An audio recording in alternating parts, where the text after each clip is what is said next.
पिछली दो कहानियों में हमने सुना प्रेमचंद्र जी द्वारा रचित कर्मभूमि भाग 1 और भाग 2 दोनों ही मेरे YouTube चैनल पे अपलोड है। तो आप अगर सुनना चाहते हैं तो वहाँ जाकर चेकआउट कर सकते हैं। चलिए बढ़ते हैं अब अपनी कहानी के तीसरे भाग की ओर। स्कूल से लौटकर अमरकांत नियमानुसार अपनी छोटी सी कोठरी में जाकर चरखे पर बैठ गया। उस विशाल भवन में जहाँ बारात ठहर सकती थी, उसने अपने लिए यह छोटी सी कोठरी पसंद की।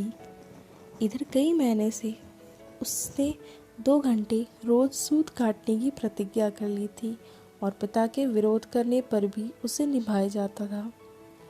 मकान था तो बहुत बड़ा, मगर निवासियों की रक्षा के लिए उतना उपयुक्त न था जितना धान की रक्षा के लिए।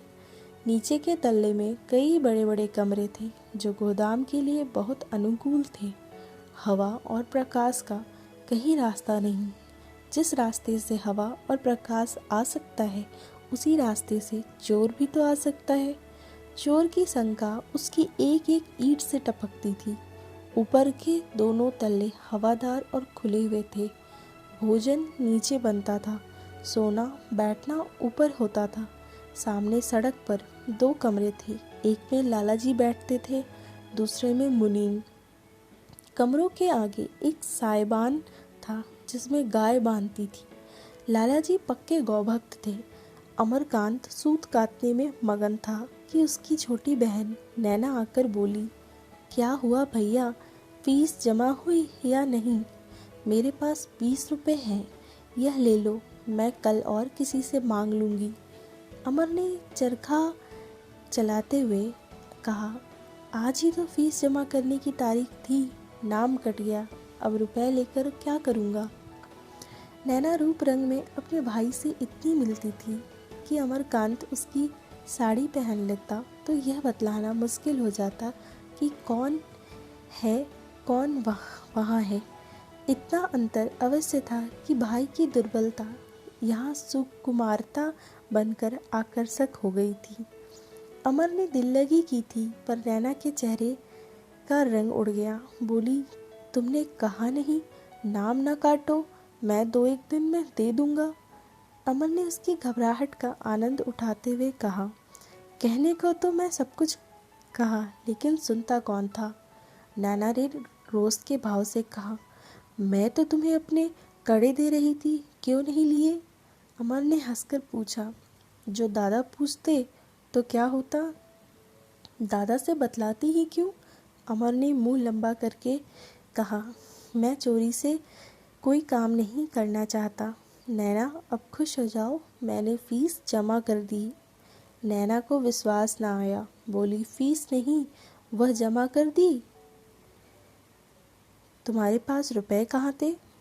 नैना, सच कहता हूँ, जमा कर दी। रुपए कहाँ थे? एक दोस्त से लिए। तुमने मांगा कैसे? उसने अपने आप ही दे दिए, मुझे मांगने ना पड़े। कोई बड़ा सज्जन होगा। हाँ, है तो सज्जन। नैना, जब फीस जमा होने लगी तो मैं हमारी शर्म के बाहर चला गया। न जाने क्यों उस वक्त मुझे रोना आ गया। सोचता था मैं ऐसा गया बीता हूँ कि मेरे पास 40 रुपए नहीं। वह मित्र जरा देर में मुझे बुलाने आया।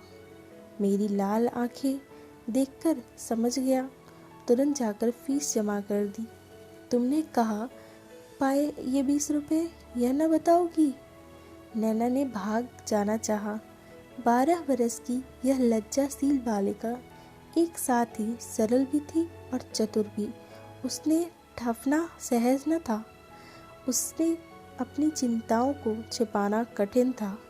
अमर ने लपक कर उसका हाथ पकड़ लिया और बोला, जब तक बताओगी नहीं, मैं जाने नहीं दूंगा। किसी से कहूँगा नहीं, सच कहता हूँ। नैना झेपती हुई बोली, दादा से लिए। अमरकांत ने बेदिली के साथ कहा, तुमने उनसे नाहक मांगे नैना। जब उन्होंने मुझे इतनी निर्दयता से धुतकार दिया तो मैं नहीं चाहता कि उनसे एक पैसा भी मांगूं। मैंने तो समझा था तुम्हारे पास कहीं पड़े होंगे। अगर मैं जानता कि तुम भी दादा से ही मांगोगी तो साफ कह देता, मुझे रुपए की ज़रूरत नहीं। दादा क्या बोले? नैना सजल नेत्र होकर बोली, बोले तो नहीं, यही कहते रहे कि करना धरना तो कुछ नहीं, रोज़ रुपए चाहिए, कभी फीस, कभी किताब, कभी चंदा। फिर मुनीम जी से कहा, 20 रुपए दे दो। 20 रुपए फिर देना। अमर ने उत्तेजित होकर कहा, तुम रुपए लौटा देना, मुझे नहीं चाहिए। नैना सिसक कर रोने लगी। अमरकांत ने रुपए जमीन पर फेंक दिए और सारी कोठरी में बिखरे पड़े थे। दोनों में से एक भी चुनने का नाम न लेता था। सहसा लाला समरकांत आकर द्वार पर खड़े हो गए। नैना की सिसकियां बंद हो गईं और अमरकांत मानो तलवार की चोट खाने के लिए अपने मन को तैयार करने लगा। लाला, जो दोहरे बदन के दीर्घकाय मनुष्य थे, सिर से पांव तक सेठ, वही थल्लवाट मस्तक, वही फूले हुए कपोल, वही नोकीली निकली हुई तोंद, मुंह पर संयम का तेज था जिसमें स्वार्थ की गहरी झलक मिली हुई थी। कठोर स्वर में बोले, चरखा चला रहा है, इतनी देर में कितनी सूत काता? होगा 2-4 रुपए का। अमरकांत ने गर्व से कहा, चरखा रुपए के लिए नहीं चलाया जाता, और किस लिए चलाया जाता है? यह आत्मशुद्धि का एक साधन है। समरकांत के घाव पर जैसे नमक पड़ गया। बोले, यह आज नई बात मालूम हुई, तब तो तुम्हारे ऋषि होने में कोई संदेह नहीं रहा, मगर साधन के साथ कुछ घर गृहस्थी का काम भी देखना होता है। दिन भर स्कूल में रहो, वहाँ से लौटो तो चरखे पर बैठो, रात को तुम्हारी स्त्री पाठशाला खुले, संध्या समय जलसे हों तो घर का धंधा कौन करे? मैं बैल नहीं हूँ। तुम ही लोगों के इस जंजाल में फंसा हुआ हूँ, अपने ऊपर लाद न ले जाऊंगा। तुम्हें कुछ तो मेरी मदद करनी चाहिए। बड़े नीतिवान बनते हो, क्या यह नीति है कि बूढ़ा बाप मरा करे और जवान बेटा उसकी बात भी न पूछे? अमरकांत ने उदंडता से कहा, मैं तो आपसे बार बार कह चुका हूँ, आप मेरे लिए कुछ न करें, मुझे धन की ज़रूरत नहीं, आपकी भी वृद्धावस्था है, शांत चित्त होकर भगवत भजन कीजिए। समरकांत तीखे शब्दों में बोले, धान न रहेगा लाला तो भीख मांगोगे? यूँ चैन से बैठकर चरखा न चलाओगे? यह तो न होगा, मेरी कुछ मदद करो। पुरुषार्थहीन मनुष्य की तरह कहने लगे, मुझे धन की ज़रूरत नहीं। कौन है जिसे धन की ज़रूरत नहीं? साधु सन्यासी तक पैसों पर प्राण देते हैं। धन बड़े पुरुषार्थ से मिलता है, जिसमें पुरुषार्थ नहीं वह क्या धन कमाएगा? बड़े बड़े तो धन की उपेक्षा कर ही नहीं सकते, तुम किस खेत की मूली हो? अमर ने उसी विदंटता भाव से कहा, संसार धन के लिए प्राण दे, मुझे धन की इच्छा नहीं। एक मजूर भी धर्म और आत्मा की रक्षा करते हुए जीवन का निर्वाह कर सकता है। कम से कम मैं अपने जीवन में इसकी परीक्षा करना चाहता हूँ।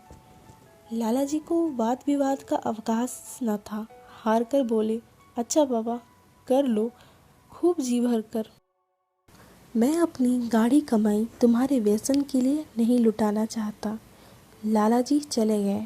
नैना कहीं एकांत में जाकर खूब रोना चाहती थी, पर हिल न सकती थी, और अमरकांत ऐसा विरक्त हो रहा था मानो जीवन उसे भार हो रहा है।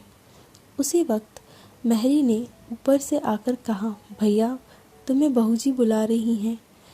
अमरकांत ने बिगड़कर कहा, जा कह दे, फुर्सत नहीं, चली वहाँ से, बहूजी बुला रही है।